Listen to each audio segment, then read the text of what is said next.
Greetings and salutations. I've already filmed this scene once, but I didn't plug my microphone in, so the audio sucks. Okay, so what I'm working on today is this lovely vehicle. As you can see, I've got I've got some of the dash coverings off of it. And one of the things I want to tackle is that instrument cluster. I need to get that working. I'm going to do something that I have never done to this vehicle, and that's give it a good detailing, which means I'm going to take out the seats and get up underneath there and clean the carpets really good.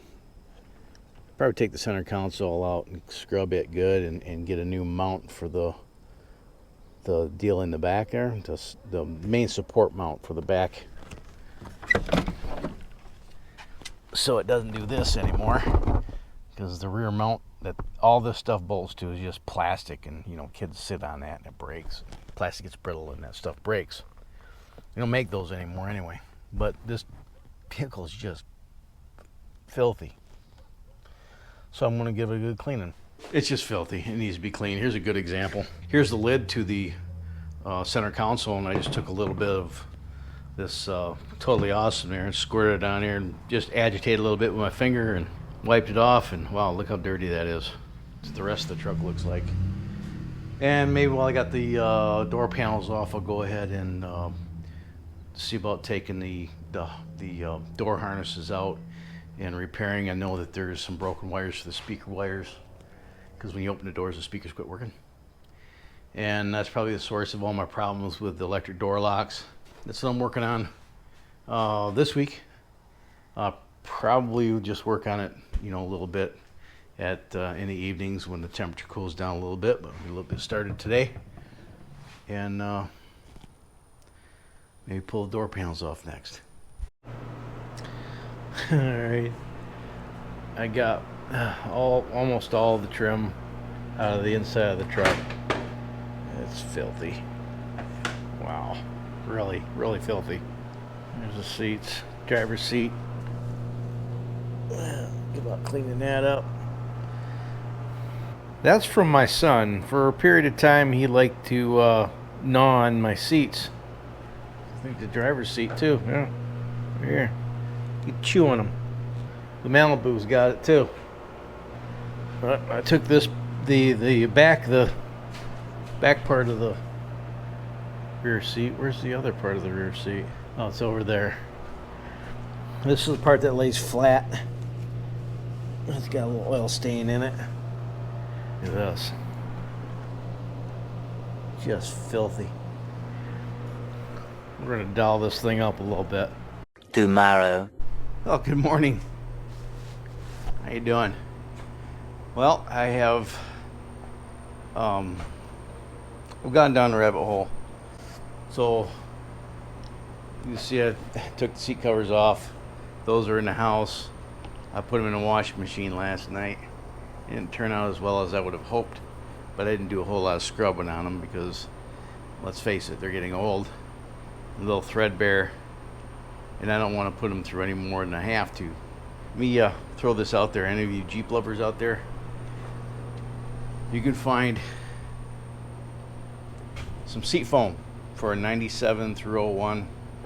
Doesn't have to be drivers, it can be passenger seat. I just need the foam. If you know where you can get a line on that for me, comment down in the comment section. But I have the headliner stripped. You'll learn about this. It's going to be its own separate video. I got all the pieces laid out here and clean. The only thing I didn't do was this, because it's broken, and that's the piece that goes over the latch for the lift gate. Most guys just throw that away anyway. I don't know why I still have it. But I'm in here scrubbing away at the carpets, and man, were they dirty. Holy cow. So currently I just got this side, and I don't know. I don't think I'm going to go any further than this. I could spend the next 2 days cleaning this carpet like I did in the 93, but this is just soda pop. It's not really oil and, gallons of soda pop. It's just a couple of sodas that got spilled in here. Plus you can see the color variants from where the center console is and the fade in the carpet. So maybe I'll go online and see if I can find the at least the front carpet. I don't know, but let me course, you see the other side. Let me show you from the back. So I think you'll agree that the difference is palatable. I still need to get the seat belts off. I want to clean those too, but I want to take those. I wanted to take the plastic bits off, but I don't have the 55 millimeter Torx anymore because I broke the 3 that I had trying to get seat belts out. So I might just go ahead and clean these in place and put them back on. And of course, I'll clean the carpet first, but I'll see when I'm done. Might be today, but it might not be today. My bad, the battery went dead. Anyway, I set up a fan and I did the best I could.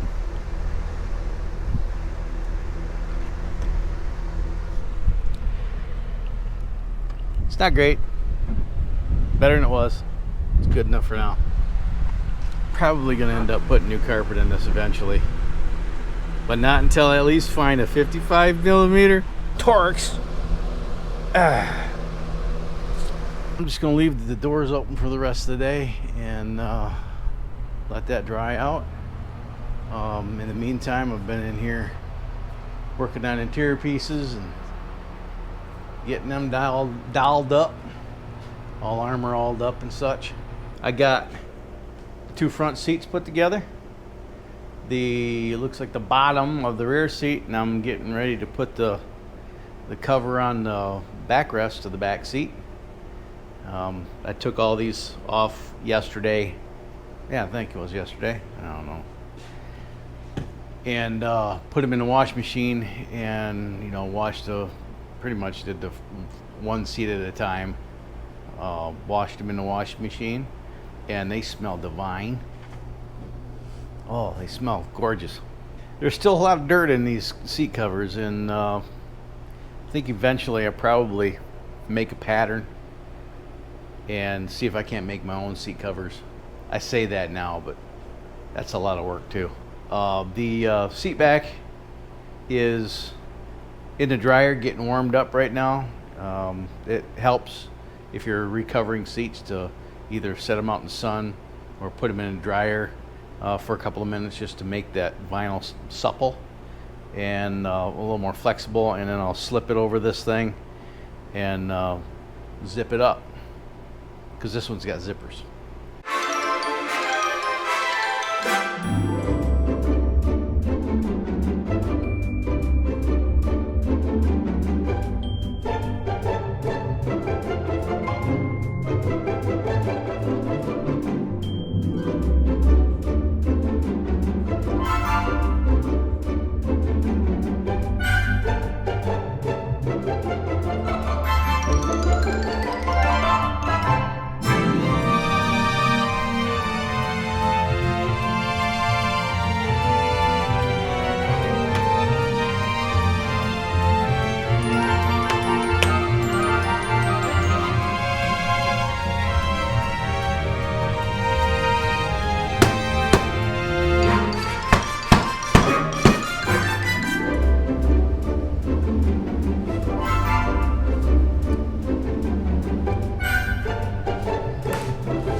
More moments later.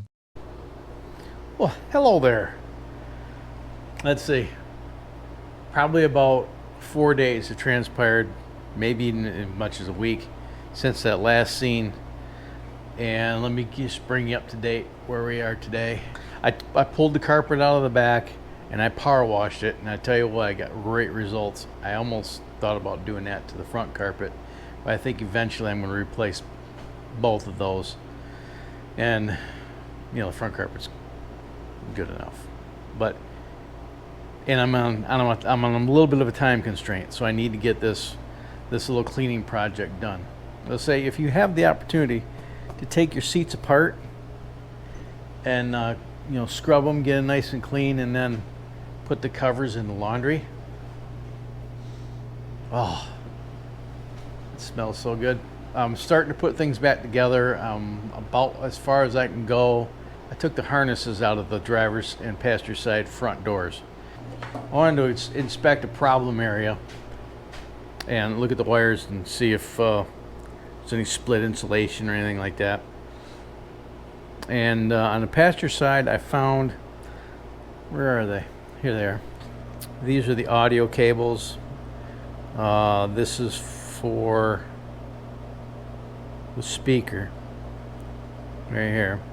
I just took some, there's a crack in the insulation. I just took some liquid tape and covered that up, and then I wanted to see about this splice joint here. I wanted to dissect it, and I put liquid tape, just some of this, some liquid tape on that. That's bare copper. Yeah, put a little bit more on that, but that's the passenger harness. I couldn't find anything else that was wrong with it, but I did find something on the driver's side harness. Okay, let's envision this together. Okay, these are the wiring connections that are inside the car down by the kick panel. This is the grommet that goes through the inside metal of the A-pillar. This boot goes between the outside metal of the A-pillar and the face of the door. And then there's the rest of the harness. This goes to auxiliary tweeter. This goes to mirror. These are your window and door lock controls. And this goes to the window motor and the lock solenoid. The area that you need to look at if you have a Jeep XJ is this area here, because this is the part that's moving. So this is affixed to the body, and this is affixed to the door, and all the bending is being done right here. So let's move this out the way, and I'll show you what's behind this. Okay, and this area right here is where all the bending occurs every time you open and close the door. And look what I found. Broken audio cable. This goes to my speaker, my door speaker. And if you look here, stay. Good wiring harness. If you look here, you see a couple of splices. My friend Martin did this a couple of years ago when they were trying to diagnose transmission issues and trying to figure out the door locks and trying to diagnose the door locks. And he found a couple of questionable wires, so he put in a little extension. This was here originally, and it was pulled pretty tight, so he put about 2 inches in it. And this one had a piece of broken insulation, so he cut it and spliced it together. I think this is also an audio cable. Yep, that's exactly what it is. But this is the culprit right here. And a lot of people think that this is a piece of solid copper wire, and it's in the it's in the worst place possible. This is not a piece of solid copper, actually. If you cut this off, this is a piece of shrink tubing with a glue inside, you know, the weatherproof type. And if you see the discoloration from here to here, that's bare copper that's been spot welded together. So in essence, that joint right there is kind of like solid copper. But the insulation material here is just really thick shrink wrap, and which is, I mean, that's a really good joint. The only problem is that the weak link now is right at the ends, because this doesn't bend and the wires do. And you see what happened. This little, the hell is that, 20 gauge wire? It broke right there. So I need to cut some of this insulation off, and I'll probably, I don't know, maybe I'll add like a little 2-inch piece of green wire if I can find my wire. That's the thing. We've been here for almost 3 months, and I still haven't unpacked my garage, and I don't know where any of my stuff is at. But once the wiring harnesses go back in, then I can put the door panels back in, the kick panels back in. I can pretty much put, I can't put it all together. I can put most of it together. I still gotta do the headliner. Still gotta do the headliner. If you've been a long-term sub, you know that I've had nothing but issues with electrical in this truck. And one of the issues that I had right from the beginning is that the door locks didn't work. They didn't work when I bought them, and I started, kind of doing a rudimentary look into, and I found out there was no fuse in the slot for electric door locks. Seems like a simple fix. I put a fuse in, and I turned around to go get something, and I closed the door behind me, and I went to the garage. I heard the Jeep go click. My keys were in the ignition. I don't have a key fob, and fortunately for me, the passenger side rear door latch is gummed up enough to where the solenoid couldn't overpower the resistance to lock it. Does that make sense? I hope it does. Long story long, every door on that Jeep locked except the rear passenger door. But it'd be nice to have door locks. It'd be nice to be able to go someplace, lock the doors, get a key fob, lock the doors. So anyway, we'll look into that, and we'll come back after the door panels are back on. Okay, bye.